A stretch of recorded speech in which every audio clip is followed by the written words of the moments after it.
मैंने लोगों की भीड़ में लोगों को लोगों के लिए तरसते देखा है।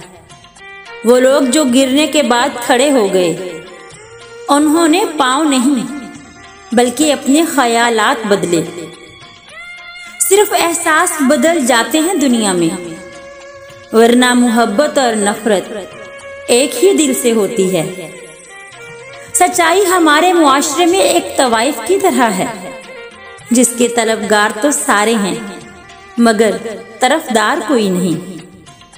उम्र भर बोझ उठाया एक कील ने, और लोग तारीफ तस्वीर की करते रहे।